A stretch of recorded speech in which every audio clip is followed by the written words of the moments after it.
नमस्कार मित्रों। आज भाग 434 में हम लोग BSA 2023 का चैप्टर 7 का शुभारंभ करने जा रहे हैं।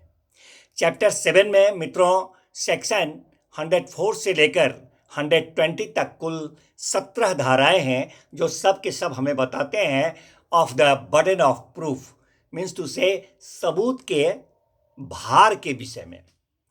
इस अनुक्रम में सबसे पहले आज चर्चा करें हम लोग सेक्शन 104 पर। Section 104 BSA 2023 says us about burden of proof. Section 104 BSA 2023 says us about burden of proof, सबूत के भार के विषय में।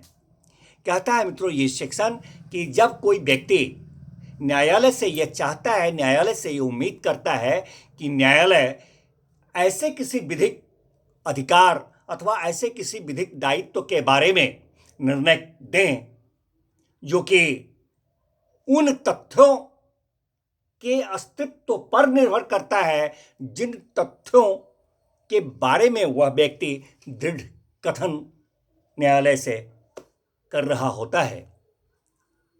तो यहां पर यह सेक्शन कहता है कि उसी व्यक्ति को यह साबित करना होगा कि उन तथ्यों का अस्तित्व है। और जब कोई किसी तथ्य का अस्तित्व साबित करने के लिए आबद्ध होता है तब यह कहा जाता है कि उस व्यक्ति पर सबूत का भार है। It is said that burden of proof lies on that very person. अब मित्रों इसका उदाहरण देखा जाए। अब ए नाम का कोई व्यक्ति है, वह न्यायालय से यह चाहता है, क्या चाहता है कि बी को उस अपराध के लिए दंडित किया जाए जिस अपराध के बारे में ए कहता है कि बी ने ऐसा किया है। तो यहां पर ए को ही यह साबित करना होगा कि बी ने उस तरह का अपराध किया है। जी, अब मित्रों दूसरा उदाहरण देखा जाए। अब ए नाम का व्यक्ति है, वह न्यायालय से यह चाहता है कि न्यायालय उन तथ्यों के कारण जिनके सत्य होने का उसने दृढ़ कथन किया है और बी उससे इनकार कर दिया है, न्यायालय ये निर्णय दें कि वह बी के कब्जे में की अमुक संपत्ति का हकदार है। तो यहां पर ए को ही उन तथ्यों का अस्तित्व साबित करना होगा। मित्रों इसी अनुक्रम में हम लोग अगला सेक्शन 105 पर चर्चा करें। Section 105 of BSA 2023 says us about on whom burden of proof lies. On whom burden of proof lies means to say सबूत का भार किस पर होता है। तो कहता है ये सेक्शन कि किसी वाद या कार्यवाही में इन एनी सूट और इन एनी प्रोसीडिंग सबूत का भार जो है वह उस व्यक्ति पर होता है जो असफल हो जाएगा यदि दोनों में से किसी भी ओर से साक्ष्य नहीं दिया जाता है। तो सबूत का भार किसी भी सूट में, किसी भी प्रोसीडिंग में उस व्यक्ति पर होता है सबूत देने का भार जो कि असफल हो जाएगा यदि दोनों पक्ष में से किसी भी पक्ष के द्वारा सबूत नहीं दिया जाता है। तो अब इसका उदाहरण देखा जाए।